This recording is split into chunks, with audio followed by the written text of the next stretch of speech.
Welcome friends. Today I discuss about the one problem from NTU method in heat exchanger topic. Already Mr. Muthusaravanan covered the theoretical portion for the NTU method. All of you, I think all of you know well known about the topic. Okay, NTU means number of transfer units.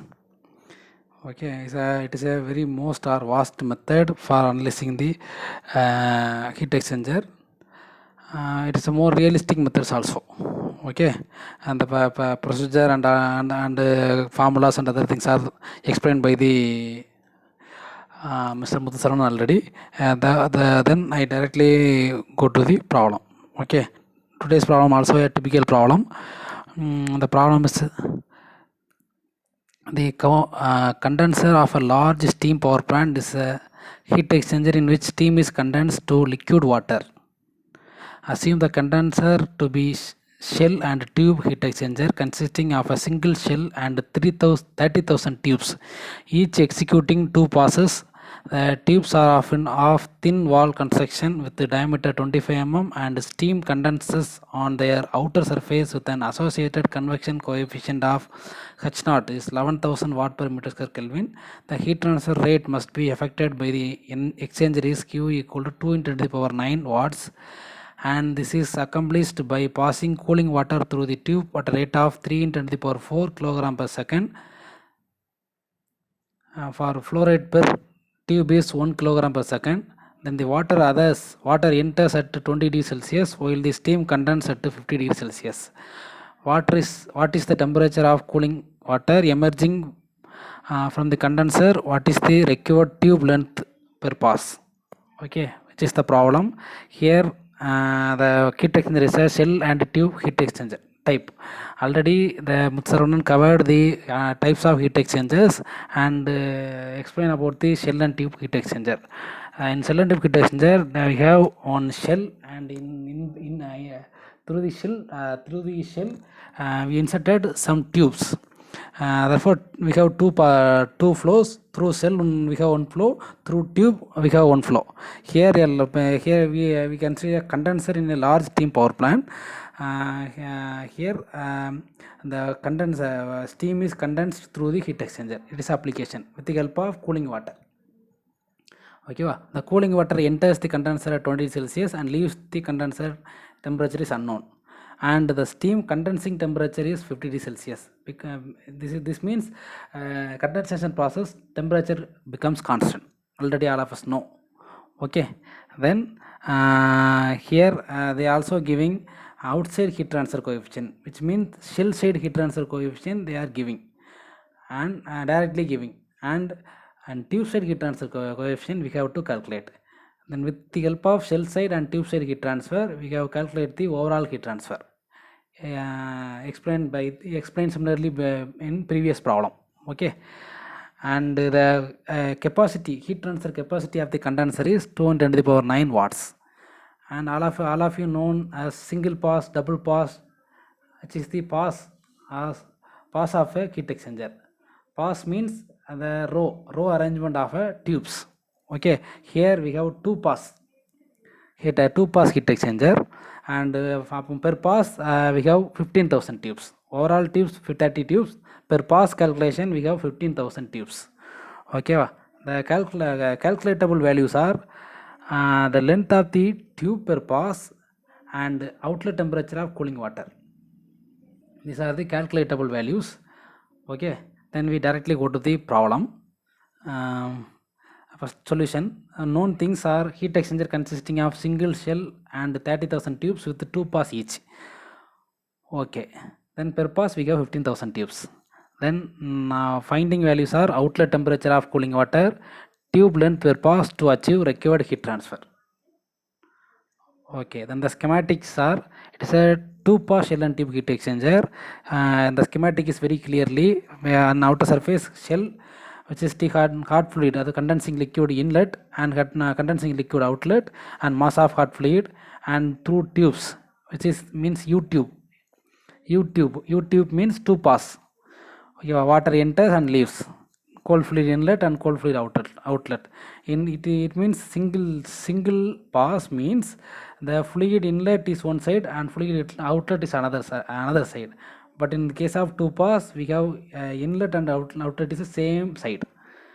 Okay. This is the schematic, and the temperature and length distribution graph is shown. And in the condensation process, hot fluid temperature is remains constant and cold fluid temperature is going upwards. And inlet temperature of cold fluid, which is such as water temperature is given, which is 20 degrees Celsius, and condensing temperature also given 50 degrees Celsius. And mass flow rate of cooling water is given, and mass flow rate of hot water is not given. Okay, all of us known energy balance equation which is already discussed in the previous problem, which means energy gained by the cold fluid, which is equal to energy lost by the hot fluid, which in the mathematical point of view, mCp del T hot, which is equal to mCp del T cold. From that equation, we have calculated the cold fluid outlet temperature. Okay, then from the HMT data book, assume in the problem they are not giving the two side temperature, which means inlet and outlet temperature of cooling water is not given. Therefore, assume 27 degrees Celsius. Take the values density and Cp and viscosity and thermal conductivity and Prandtl numbers in from the data book for 27 degrees Celsius for water. Okay, first analysis from the energy balance equation, we have mCp del T. From that equation, outlet temperature of water, we have this formula, some rearrangement is there. Q is given and TCI is given. Mass of cooling water is mass flow rate of cooling water is also given. Cp of cooling water also already known, 4.4187 or 4187 or 4179. This is a constant value. Then from the calculation we get cooling water outlet temperature is 36 degrees Celsius. Okay, then the problem may be classified as one requiring a heat exchanger design calculation. First we determine the overall heat transfer coefficient for use in the NTU method. Okay, already all of us know what is U and what is Hi and what is H naught. Okay, and conduction and conduction resistance is negligible, falling resistance also negligible, means it's a new design. Okay, then already the problem they are giving H naught, outside heat transfer coefficient they are giving. Then we have only estimate the inside heat transfer coefficient with the calculation, which means internal flow. Okay, for internal flow, Reynolds number is the flow through the tubes. We have mass flow rate and we have diameter of the tube and we have all properties. Then the Reynolds number is equal to 4m dot divided by pi d mu. M is a mass flow rate of cooling water through the tubes, which is given 1 kilogram per seconds, and d diameter of the pipe, and mu viscosity is from the table. Okay, we get 59,567 as a Reynolds number, which is very greater. Then transition flow for the internal condition, the Reynolds number is 2300. Then and this now our getting value is greater than Reynolds transition flow. Therefore, the flow is turbulent. Then for turbulent case, the Reynolds number is from the data book, which is equal to 0.023 Reynolds power 4 divided by 5 into Prandtl power 0.4. Prandtl number is also taken from the table and Reynolds number is calculated. Then the Nusselt number is equal to 308. Then we have the formula Nusselt number is equal to Hd by K, and K is equal to water thermal conductivity, D is diameter of the pipe. Then from that equation with some rearrangement, then Hi equal to 7543 watt per meter square Kelvin. Then overall heat transfer coefficient, which is equal to 4474 watt per meter square Kelvin. Okay, then this is the common procedure for LMTD and NTU method. Then now we go to the NTU calculation. Okay, first NTU calculation, in design purpose we assumed specific heat capacity of hot fluid, which is Cmax, which is infinity, is a assumed value, but Cmax is equal to m of hot fluid and C of hot fluid. In the problem, m of hot fluid is not giving and C of hot fluid is also not giving. Therefore, we assume Cmax is equal to infinity.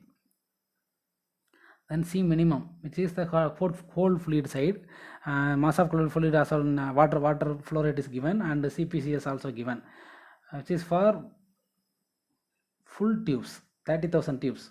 Okay, then C minimum is equal to 1.25. Substitute 1 kg per second is only for the Reynolds number calculation alone. In all other calculations, substitute the flow rate is a bulk, which means 3 into 10 to the power 9. Okay, in Reynolds number calculation only we have substitute 1 kg per second as a mass flow rate through the single tube. Okay, and another calculations we have substitute the mass flow rate in the bulk fluid, that is 30,000 tubes flow through the 30,000 tubes. Okay, and then we get C minimum is equal to 1.25 into 10 to the power 8 watt per Kelvin. Okay, from which C minimum divided by C max is equal to specific heat capacity ratio, which is equal to 0, which means anything divided by infinity which is equal to 0. Okay, then the maximum possible heat transfer rate is equal to Q max is equal to C minimum into THI minus TCI. Substitute the C minimum value and THI value and TCI value, then we get 3.76 into 10 to the power 9 watts, from which effectiveness of the heat exchanger is equal to actual heat transfer divided by maximum possible heat transfer, which is maximum possible heat transfer means how much amount of heat is transferred from condensing liquid to water as a efficiency of 100%.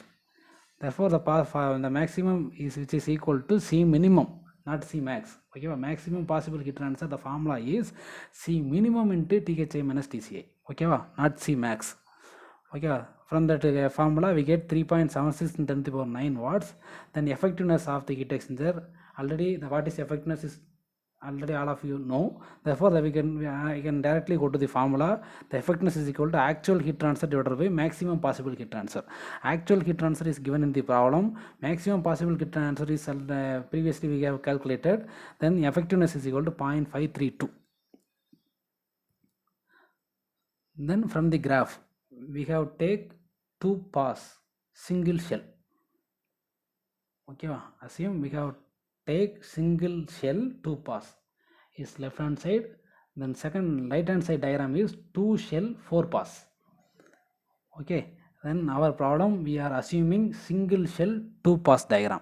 Effectiveness we have calculated, which is 0.532, and C minimum divided by C max is equal to 0. Therefore, from that graph we get NTU equal to 0.759.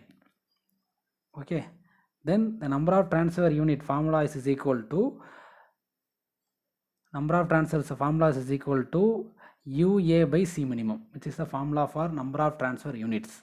Okay, A is the surface area of the tube, the surface area of the 30,000 tubes. Therefore, the area equal to N into 2 pi dl, and U is overall heat transfer, and C minimum is already calculated. From that formula, we get L equal to NTU into C minimum divided by U into N 2 pi d. N is number of tubes. Then substitute the values. We get L equal to 4.51. Okay, I say one mistake. 30,000 tubes is a single pass, அதாவது ஒரு பாஸுக்குள்ள tube, ஒரு பாஸுக்குள்ள length, அதாவது number of tubes per pass.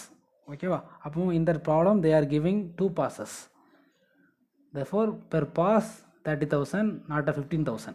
Okay, per pass 30,000 tubes, and for 2 pass we have 60,000 tubes. But in our problem they are asking length of tube per pass only. Therefore, we substitute the value 30,000, not 15,000. Okay, I wrongly said. Okay, in the problem they are giving 30,000 tubes per pass. Okay, not a whole pass, 2 pass. 2 pass means it divided by 2. But they are giving only 30,000 is a single pass. Okay, for double pass condition it is equal to 60,000. Okay, then we calculate the length of tube per pass, which is equal to 4.51 meters. Okay, this is the answer for our problem. From that answer we have some comments. Okay, the command 1 is recognize that L is the tube length per pass, in which case the total length per tube is 9 meters. Okay, per pass length is 4.5, therefore the total length is 9 meters. Okay, the entire length of tube in the condenser is N into which means number of tubes into length of tube per pass into 2. 2 means 2 pass. Okay, then we have 271 kilometers, which is the overall length of the 30,000 tubes per pass. Okay, then over time the performance of the heat exchanger would be degraded by falling on both the inner and outer tube surfaces. A representative maintenance schedule would call for taking the heat exchanger offline and cleaning the tubes when falling factor reached the value of 10 to the power minus 4 meter square Kelvin per watts. To determine the effect of falling on performance, the NTU method may be used to calculate the total heat rate as a function of falling factor with the internal shell side falling factor and tube side falling factor. Okay, these are the comments for the problem. Then I complete the problem. Then we have two assignment problems for the NTU method. Solve the problem within today and submit the problem as an assignment. Okay, if you have any doubts in that problem, today we have meeting on 4:30 p.m. Today we have meeting on 4:30 p.m. I discussed about my video and also doubt clarifications in assignment problems. Okay, everyone should attend today 4:30. We have Google Meet. Thank you, and solve the problem within today and submit within today 12 p.m. Thank you.